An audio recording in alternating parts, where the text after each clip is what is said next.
Okay, hello everybody. I'm doing a 7-minute slot, so I think that means I can use 1 or 2 adjectives and maybe an adverb as well. So I'm Lucy Keating. I'm the Arts and Humanities Librarian here at Newcastle University Library. And essentially, I've just got one slide. I'm going to tell you how I've started trying to change my teaching sessions from this, I don't know if you can see that, somewhat dull, to a bit more zing, and how I did it.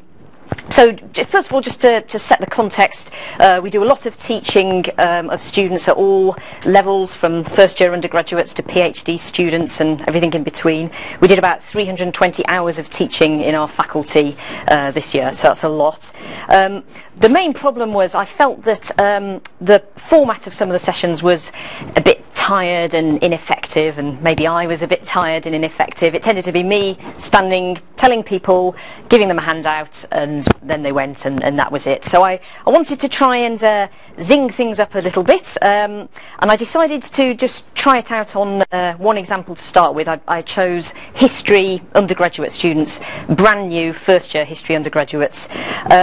I chose them for a variety of reasons, and they presented a variety of challenges, I won't say problems.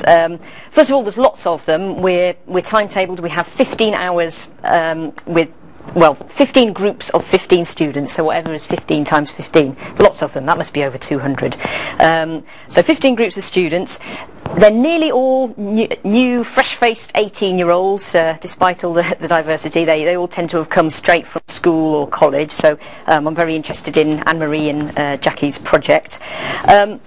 I've tried to get discussions going in the groups, but I think when you're 18 years old, if you can think back you know, a few years, however long it is, you tend to be quite shy and quiet. You lack the confidence of older people, but you are still rather inhibited, so you don't have the lack of inhibitions of maybe a younger group. Also for history, we've got a very complex range of electronic resources to tell them about, 30 or 40 databases with articles, images, maps, manuscripts, you name it, newspapers, etc. So lots and lots of things to tell them about. And evidence, I was picking up evidence that they just weren't really using the full range of resources. So my idea was I wanted to get them talking and exploring the resources, but they don't take very kindly to discussion, and I didn't want to give them laborious step-by-step instructions. So I was thinking, how am I going to do this? And I had this idea that I wanted to give them examples of types of historical information to look for, and I wasted quite a few hot days last summer trying to work out what technology I could use to get them to share their ideas. Would I get them to put it on a blog, on a wiki? I thought about Twitter, I thought about Google Docs, Smartboard, and eventually I came up with a technological solution, which is cardboard. So that was my my low-tech solution, and I'll just, I don't know if I can walk around, want to just have a look. If you just want to bung some there, have a look. So essentially I just spent some time, that was probably the most time consuming, I just thought of examples of different types of historical information, all of which I knew presented a little bit of a problem or an issue. I got them to work in pairs, because I felt that just getting them all to talk in front of each other, that just doesn't work. But working in pairs seemed to kind of loosen them up a bit, and then after 20 minutes or so they were much happier to share their ideas. I was quite happy with them to talk and try to search for information or just discuss it. And then afterwards we went through the examples, and I've got a few handouts here again, if I could just pass them round, which essentially just highlights the key points of what came out of it. So what happened? Well, I felt the sessions went very well. They talked, the students talked to each other, so I was able to get a good insight into the fact that it seemed to be working. They came up with lots of interesting thoughts, both right and wrong. I felt that it had given them a gentle overview of the breadth and depth of our resources without terrifying them and confusing them. And the more detailed handout was for them to take away, and as you can see, the aim is not for them to know exactly where to find an article about a riot in Blackburn in 1861, but to give them a general idea that we have 19th century newspapers online in our collection.